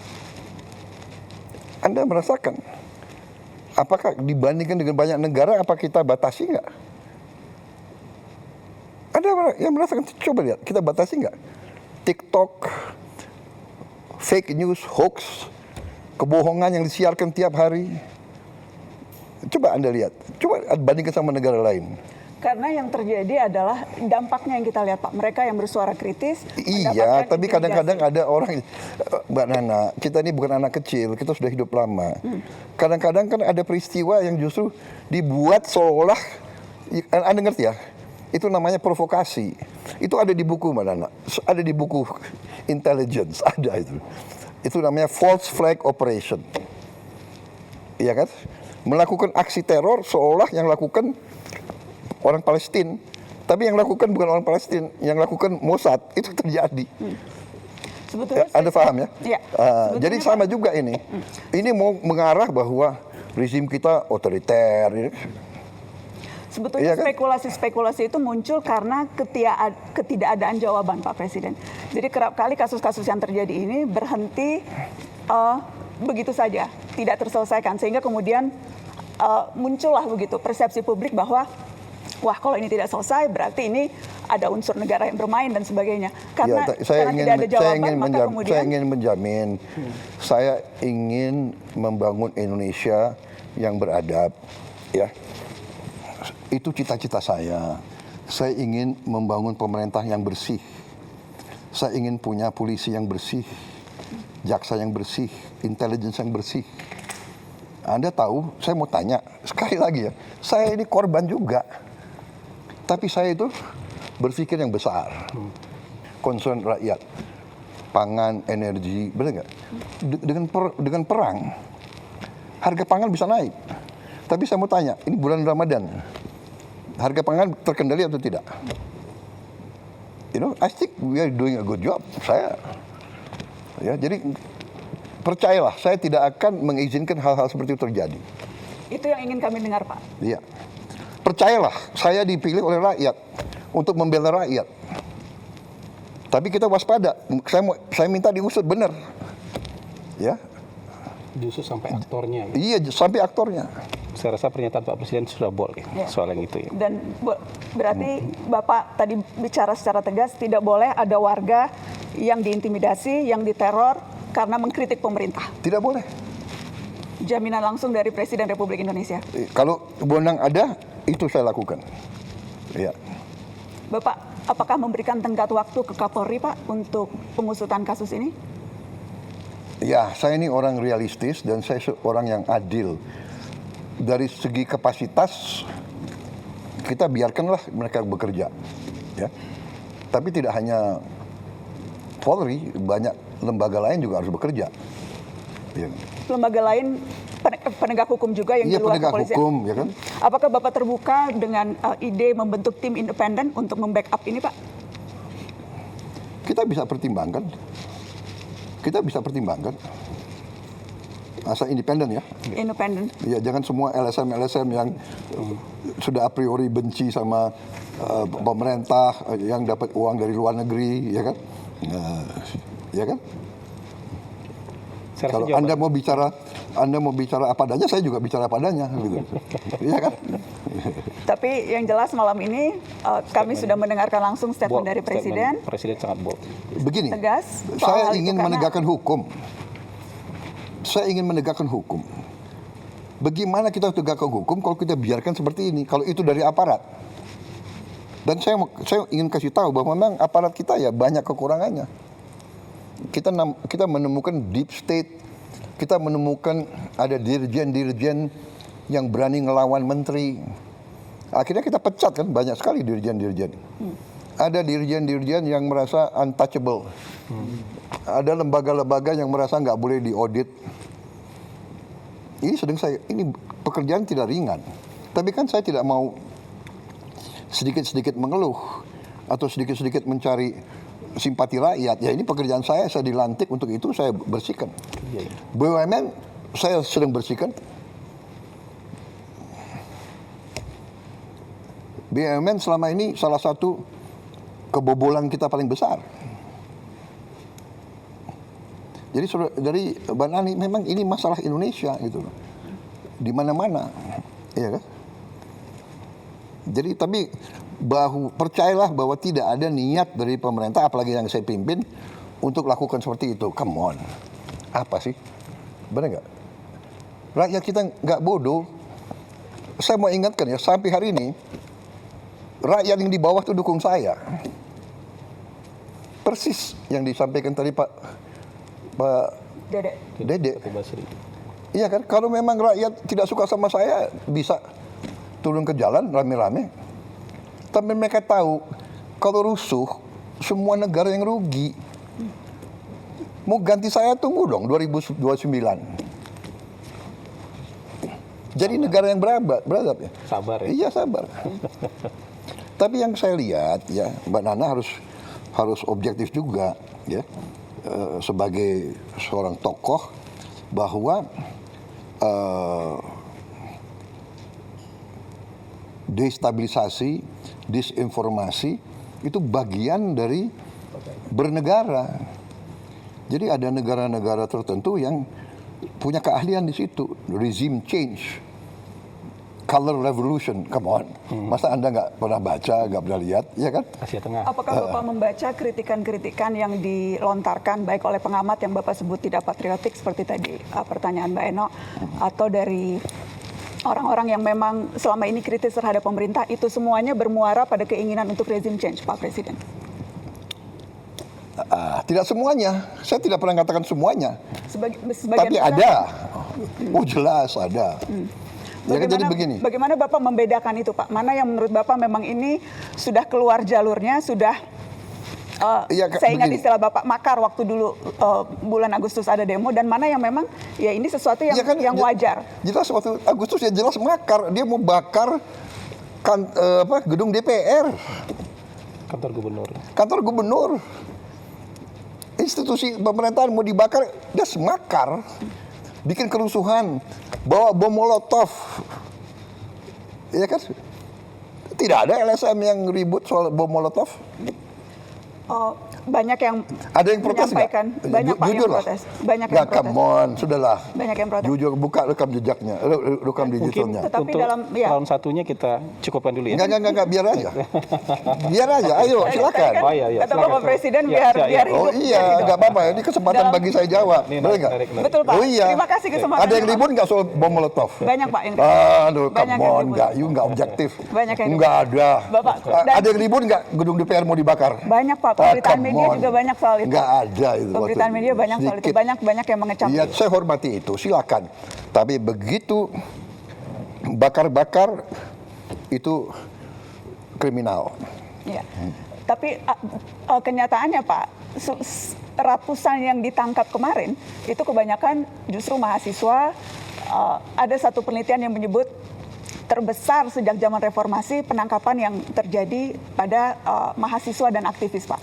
Tetapi provokatornya atau siapapun yang bertanggung jawab, aktor yang menyuruh dan sebagainya, itu tidak pernah terungkap, alih-alih dibawa ke pengadilan, Pak Presiden. Ya itu tantangan kita harus cari. Saya baru menjabat berapa tahun? 1,5 tahun. 1,5. Masih ada waktu untuk saya membuktikan? Kami tunggu pembuktian itu, Pak Presiden. Kami tunggu pembuktian itu. Iya. Hah? Jumlah koruptor yang saya tangkap berapa? Come on, ya kan? Percaya, saya sumpah untuk membela rakyat saya. Saya pertaruhkan jiwa saya berkali-kali. Saya tidak rela, saya tinggalkan negara ini nanti pada saat saya dipanggil Tuhan, saya tidak rela ini jatuh ke tangan maling-maling, bandit-bandit. Saya tidak rela.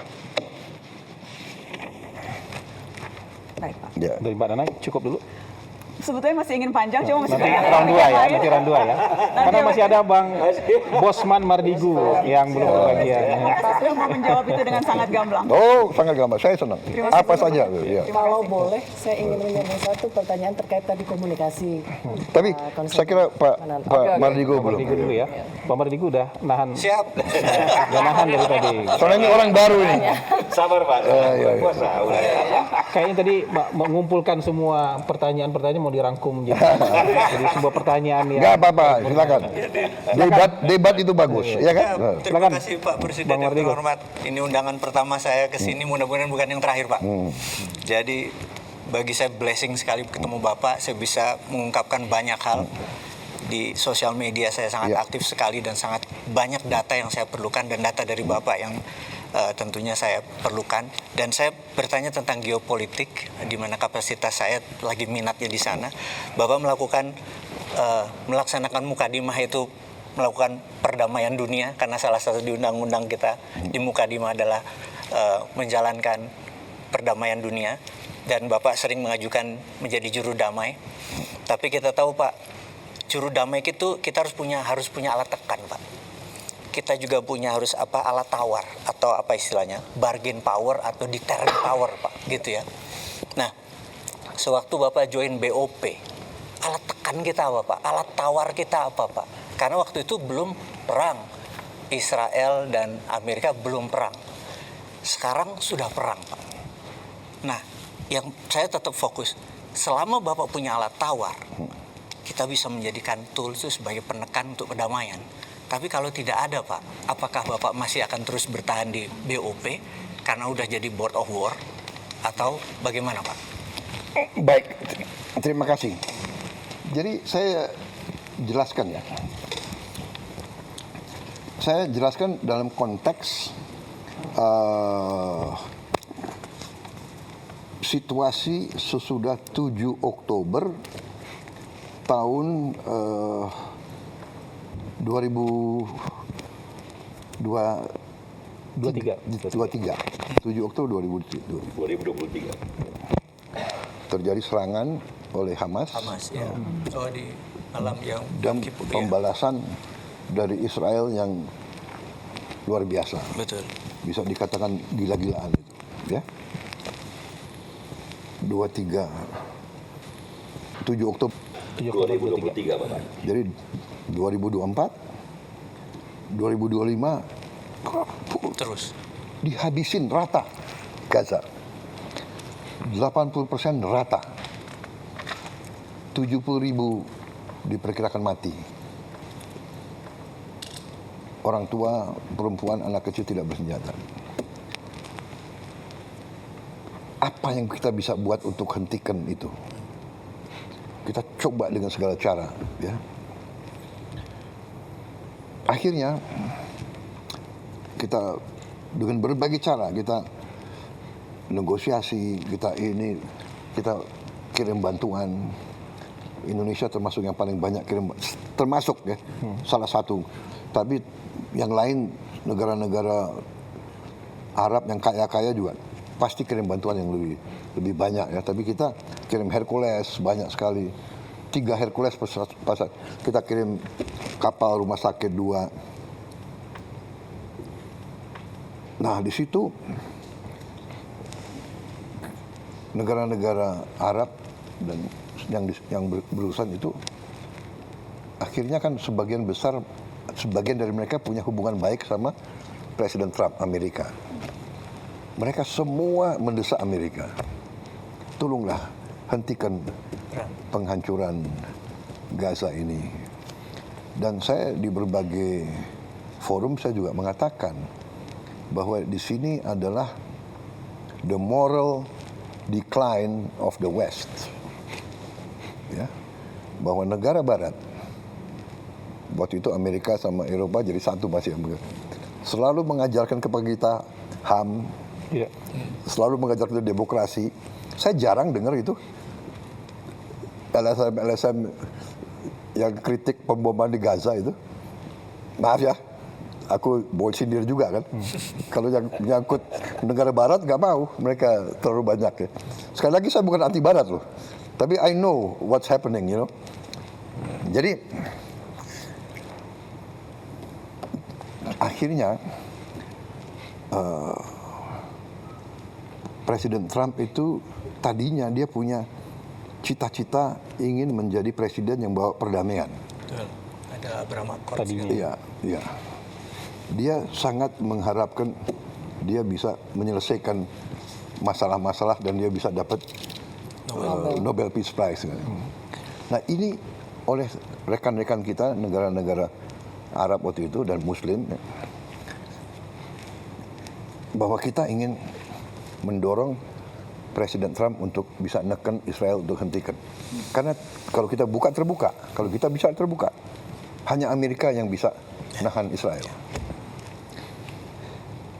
Kemudian waktu di sidang umum PBB di bulan September tahun 2025 kalau tidak salah ya. Ya. Saya muncul karena UNGA. saya pembicara ketiga habis Lula, Brazil, Trump, saya. Di situ saya sangat tegas dan juga hari sebelumnya saya juga bicara di forum yang dipimpin oleh Prancis, Emmanuel Macron. Dan di situ negara-negara barat banyak yang umumkan mengakui Palestina. Ini terobosan besar. Ya. Kalau tidak salah Prancis umumkan, ya kan? Inggris umumkan, banyak negara. Ini terobosan ini. Terobosan luar biasa. Karena semua mau neken supaya Israel hentikan itu. Nah, di situ juga saya tegaskan lagi bahwa the only solution is two-state solution. Sesudah pidato saya, berapa jam kemudian, 8 negara Muslim diundang oleh Donald Trump. Arab Saudi,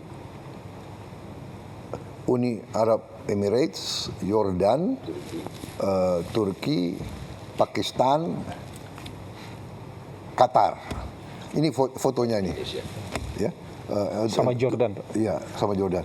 Jadi yang mimpin waktu itu Donald Trump dan Erdogan, dua co-chair the meeting. Jadi di situ Mesir Perdana Menterinya hadir, Pakistan Perdana Menteri, Raja Abdullah sendiri hadir, adiknya MBZ hadir, dia kalau tidak salah duta besar di Washington, saya dan Emir Tamim. Ini juga Menteri Luar Negeri Arab Saudi. Di situ dia minta Witkoff nggak salah duduk di belakang itu, nggak kelihatan di belakangnya besan ya. Dia bacakan 21 point plan of Trump. Tak. Kita pelajari, kalau nggak salah ada paragraf ke-19 kalau tidak salah ya. 19 ya. Jadi dia bicara macam-macam, interface dialog, tapi paragraf ini yang menentukan bagi kita. While Gaza redevelopment advances and when the Palestinian Authority, ya, Palestinian Authority jadi pemerintah yang mimpin Palestina sekarang, reform program is faithfully carried out, the conditions may finally be in place for a credible pathway to Palestinian self-determination and statehood, which we recognize as the aspiration of the Palestinian people. Ke-20, the United States will establish a dialogue between Israel and the Palestinians to agree on a political horizon for peaceful and prosperous coexistence. Jadi, kita lihat, wow, ini 19 dan 20 ada peluang, walaupun kita tahu ini sedikit. Akhirnya kita berdelapan diskusi. Kita dukung ini atau tidak. Akhirnya dalam lobby-lobby sebelum ini kita bilang, kita dukung ini. Ini. Habis itu Emir Tamim kita tunjuk sebagai juru bicara kita. Akhirnya setelah dibacakan Emir Tamim atas nama kita, karena kita sebelum meeting ini kita sudah dikasih poin. Pak, sorry Pak, ini resolusi UN Council ya Pak? Jadi Iya, resolusi tapi berdasarkan plan itu. Berdasarkan, jadi poin-poin ini poin yang BOP atau poin US Council Pak? Pertama, ada halaman ini ada di poinnya Trump. Oh, oke. Yang dimasukin ke resolusi itu. I see. Nah, akhirnya Emir Tamim bilang, Mr. President, we like your plan. Ya, plannya Trump kan jadi 20, pertama 21, akhirnya jadi 20 dan sebagainya. Tapi anyway, we like your plan. But the problem is not us. The problem is Prime Minister Netanyahu of Israel. Nah, di situ Trump bilang, dia bilang begini, dia lihat ke kita, Emir Tamim kan di sebelah saya, dia let me take care of Prime Minister Netanyahu. Dia let me take care of Prime Minister. I will convince him. Jadi dia kasih jaminan ke kita, dia yang akan menggait Perdana Menteri Netanyahu.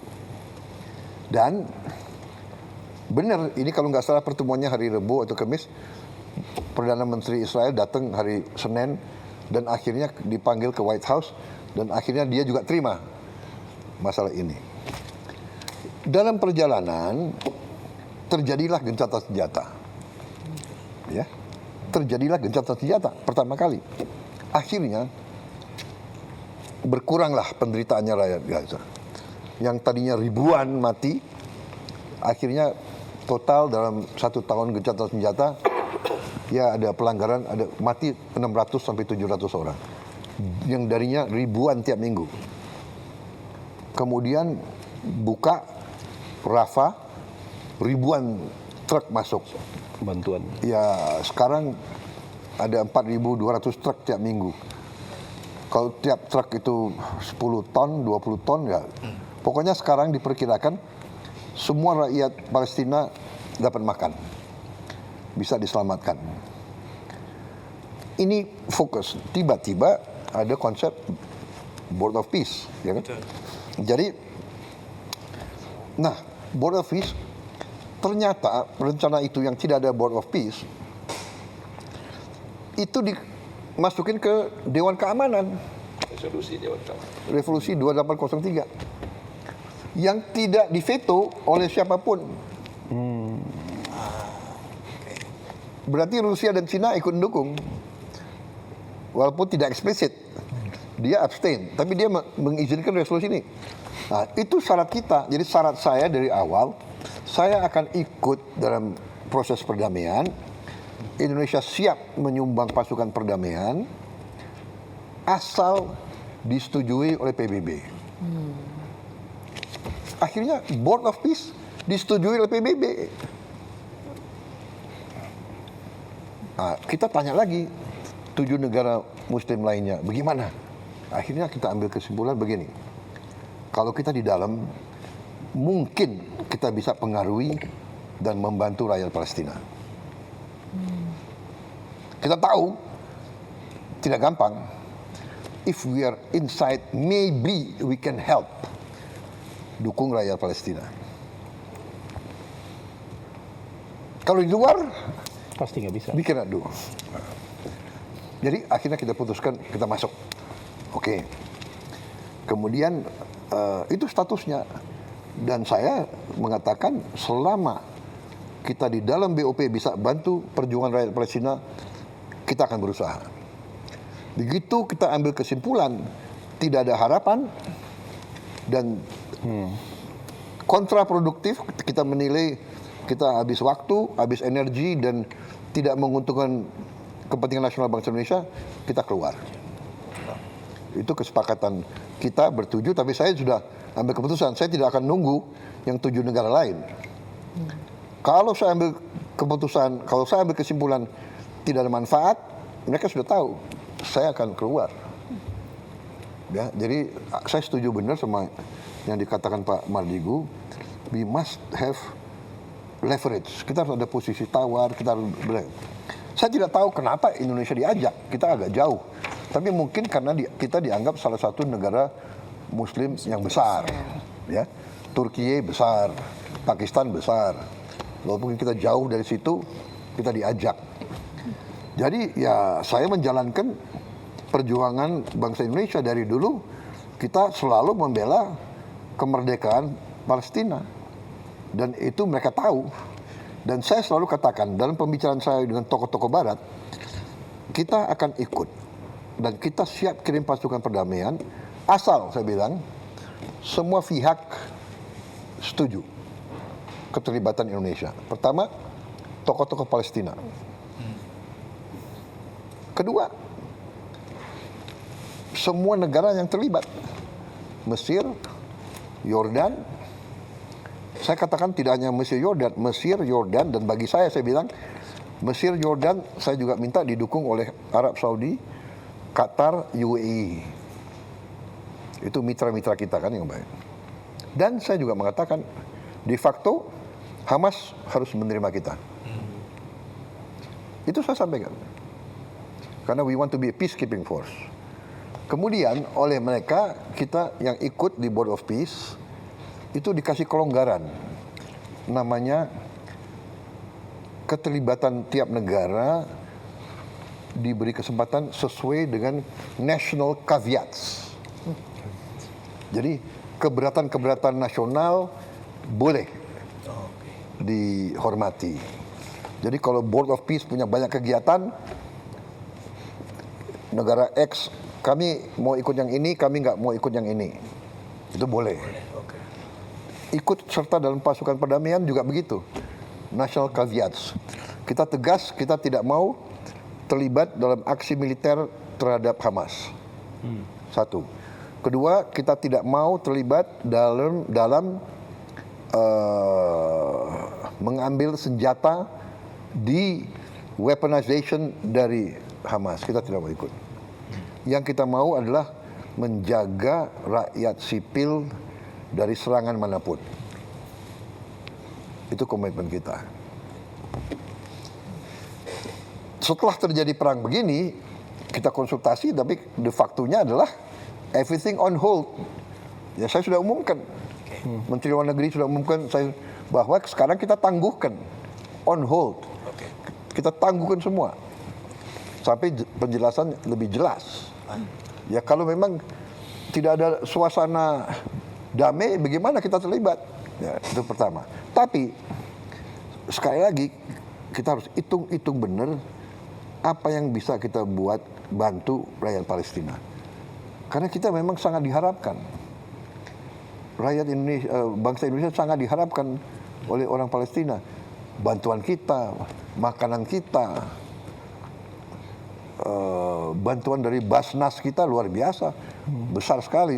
Kita siapkan Hercules, tapi barang-barangnya kan dari Basnas, dari rakyat Indonesia itu besar sekali pengaruhnya.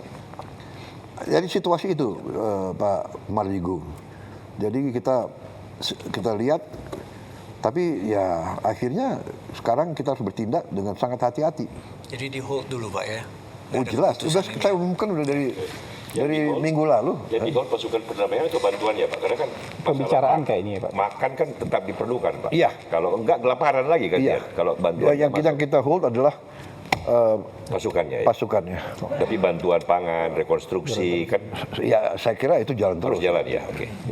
Ketika Bapak bilang akan ada indikator yang Bapak gunakan untuk memutuskan apakah masih bermanfaat atau tidak posisi kita di dalam BOP, Pak. Iya. Apakah perang yang dimulai oleh Israel dan Amerika ini tidak bisa jadi indikator untuk kemudian memutuskan ya memang Board of Peace tidak lagi sesuai namanya karena bahkan justru memulai peperangan. Apakah itu indikator yang tidak cukup kuat untuk membuat Bapak memilih Iya, keluar? itu salah satu indikator yang sangat kuat. Tapi sekali lagi kan kita masih sinkronisasi dengan beberapa mitra-mitra kita di situ.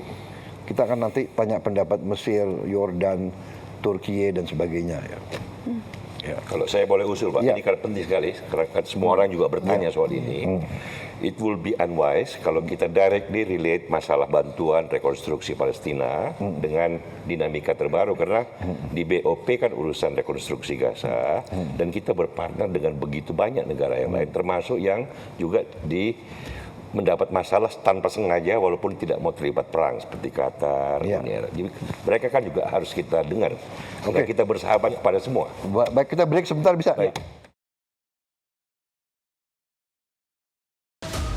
Melihat fakta secara utuh, menelusuri yang tak terlihat, satu langkah lebih dekat, satu langkah lebih mendalam. Saksikan di Poin Investigasi di Kompas TV, channel 11 di televisi Anda.